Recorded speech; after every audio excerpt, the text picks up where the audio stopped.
He was brilliant. Yeah, he was, wasn't it? brilliant. But just watching that makes you feel breathless, doesn't it? And Ian, Andy's instructor from the film, is with us now. So Andy did really well. He did 3 minutes there. Georgina is going for 6, however. So just talk us through what state she'll be in now then as she prepares to turn over. So at the moment, really, she's just relaxing. She's doing everything she can just to keep her heart rate as low as possible. Keep in the zone, ignore everything that's going on around her. I was going to say, we're on live telly here. This is not easy. No, this is pushing it really to the limits of what we can do, really, as far as ignoring the outside world. And when she's ready, then she'll go for it. Okay, and that difference, as far as the body is concerned, between the 3 and the 5+ minutes that we'll expect to see here. Yeah, physically, there's not really that much difference. It's just that her ability has got that much further down the line, so she'll experience a lot of those sort of negative sensations a lot later than Andy did. And I know exactly how it feels because we are free dive together on Country Fun. Now, Warwick, and now we understand that you have difficulty when you're swimming. Yeah, I'm not naturally buoyant like most people are, so I can actually sit on the bottom of a swimming pool without having to wave my arms. I can literally sit there. Obviously not for very long because I'm not an experienced sort of... But is this something that you'd be interested in? So you can actually do that and maybe enjoy it? It would be useful, wouldn't it? It would be a useful skill to have, to be able to sit on the bottom of the pool for a lot longer. Yeah, you just need one of them ropes to pull yourself back up again that Andy had in the film. There we are. But I think the main thing we have to point out, you know, Warwick fancies it and Matt's had a go, but you have to have correct training. It's really important, isn't it? Yeah, it's like anything in the water, but especially with this, find a teacher, find a club, and never ever do it on your own. That's the main thing. Yeah. Well, thanks, Ian. You're going to get yourself up there just to make sure that everything's right, because Georgina will be going for this very, very shortly.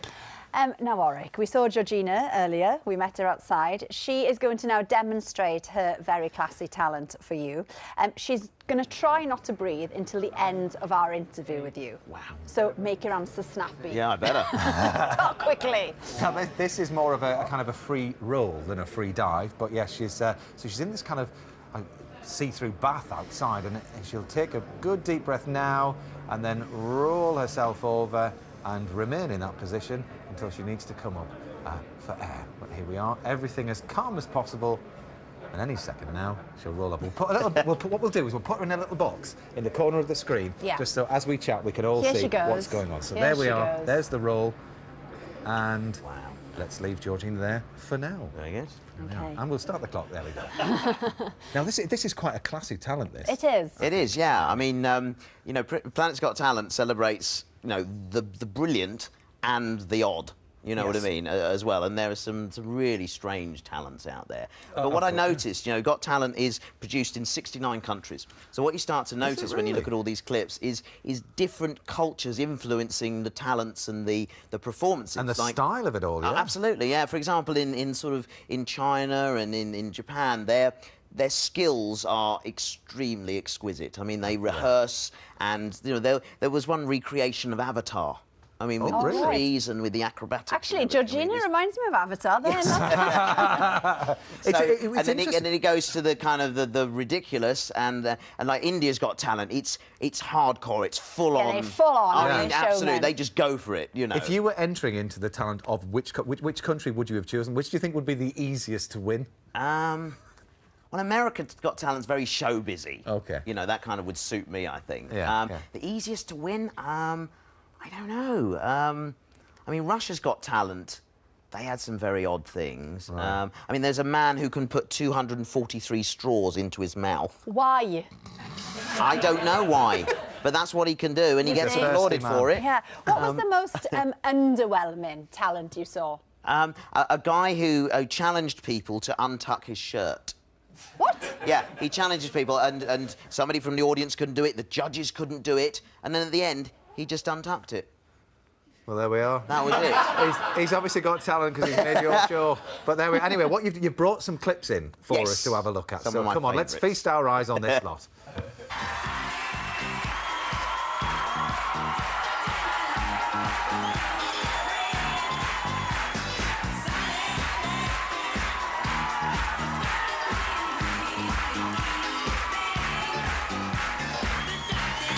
Round of applause for everybody out there. A nice variety of stuff. The apple, leave it another catching.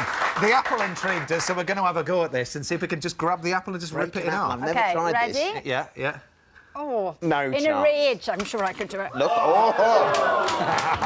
Always the isn't it? Always. Did you pre-score that apple? No, I didn't. I'll try that one Very as well. strong, aren't you? I bet. Look at him. He's juice everywhere. Oh, it's good. It's quite enjoyable. I'll get it for you. Oh, yeah, hang on. Yours is starting to squirt. It's really annoying that I can't do it. Oh. Sorry. Anyway, go on, carry on. Britain's Got Talent. The One Show's Got Talent, or Planet's Got Talent, starts this Saturday at 6:30 on ITV. And you demonstrated your juggling for us earlier on. Yes. Which was mind-blowing. I do have other talents, though, because when you do films and TV shows, you have to learn skills sometimes to do them. And years ago, I learned to stilt walk for a TV series called Gulliver's Travels. Oh, was that Gulliver's Travels? Again, whether it's something I can still do, I don't know.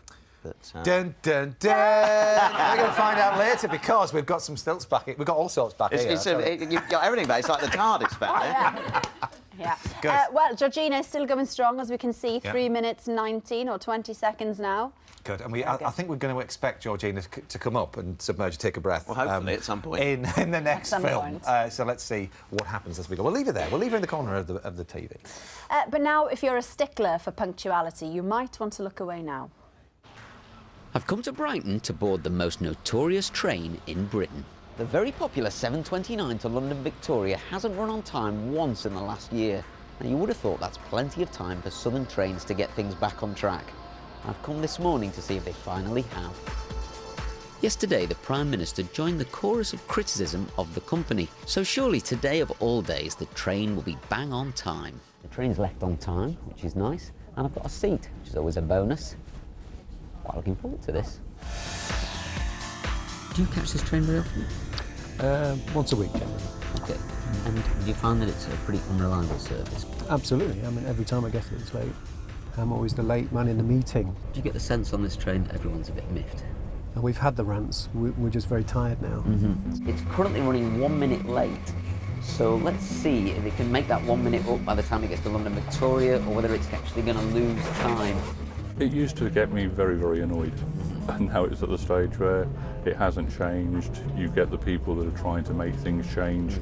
You go to the managers' meetings at Victoria Station, you say the same thing every single time. Yeah, we're very sorry, we're trying to improve it. We are improving it. Look at the statistics. Very scenic, though. I mean, considering we're running late, there's lots of nice stuff to look at. I've been joined on board by the travel guru Simon Calder. Basically, it's simply trying to do too much. It's a bit of a schizophrenic train. There it is. But we have to say a huge well done to Georgina. 5 minutes and 2 seconds she managed. There she is. Super job. We'll see if we can have a word with her We need before to she get her goes into home. warm. Yeah, I know. Absolutely. There.